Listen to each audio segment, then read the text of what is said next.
ইবাদাহুল ইবাদাত।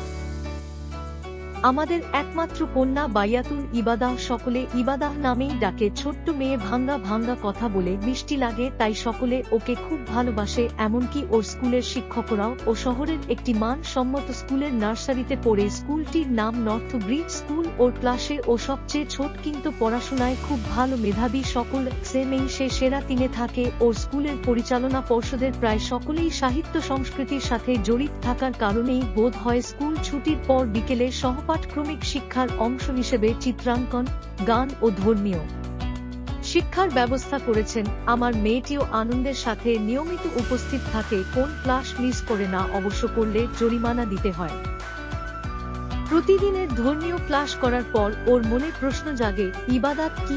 বাসায় এসে একদিন আমাকে জিজ্ঞেস করলো, বাবা ইবাদাত কি? ও ছোট মানুষ, তাই এ প্রশ্নের উত্তর এক কথায় বলা কঠিন। আমি তাই সহজ করে বললাম, ইবাদাত মানে হচ্ছে এই ধরো নামাজ, রোজা, সত্য কথা বলা, অন্যের ক্ষতি না করা, এই সব। আচ্ছা, আমি তো তোমার সাথে নামাজ পড়ি, তাহলে আমাকে রোজা থাকতে হবে তাই না? বাবা মাঝে মাঝে ও আমার সাথে নামাজ পড়ে, কখনো পিঠে উঠে, কখনো কোলে বসে থাকে, কিন্তু রাগ করি না কখনো। কদিন পর পবিত্র রমজান শুরু হবে। আমি ভয়ে ভয়ে বললাম, এখন তোমাকে রোজা থাকতে হবে না, একটু বড় হও মা, তখন রোজা রেখো। কিন্তু সে রোজা থাকবেই, জেদ ধরল। চিন্তা করলাম, রোজা আসতে তো আরো কিছুদিন বাকি আছে, এর মধ্যে ও ভুলে যাবে। ভেবে বললাম, ঠিক আছে, রোজা থেকো। কদিন পর রমজান শুরু হলো। প্রথম রমজান, সবাই সেহরি ইফতারের ব্যবস্থা নিচ্ছি। রাতে সে হুট করে বলল, রোজা সে থাকবেই, কি আর করা। সেহরির সময় ডেকে তুললাম, সেহরি করলো। তখনও আমরা জানি এটা শুধু ওর জেদ, আর কিছু নয়। ফজরের নামাজ আদায় করে ঘুমোতে গেলাম। সকালে উঠে শুনি মেয়ে কিছু খায়নি, রোজা আছে। ভয়ঙ্কর কথা। আবার ভাবলাম কিছুক্ষণ পর ও নিজেই খেয়ে নেবে, তাই কথা বাড়ালাম না।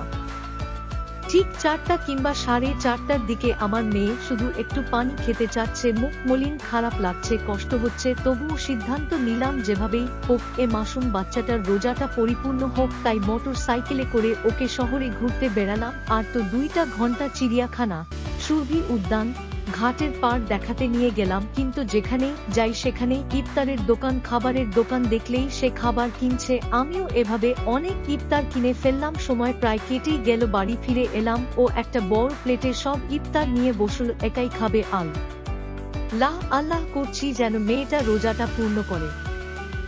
অবশেষে মসজিদ থেকে মুয়াজ্জিনের আজানের ধ্বনি শুনতে পেলাম, আল্লাহু আকবর, আল্লাহু আকবর। বিসমিল্লাহ বলে মেয়েটা এক ঢুকে এক গ্লাস শরবত পান করল, মুখে একটু নাস্তা দিয়ে বিছানায় শুয়ে ঘুমিয়ে পড়ল। বিশাল প্লেটে পড়ে থাকুন সমস্ত ইফতার আর ইবাদাত নিজেই বুঝিয়ে দিল ইবাদাত কি।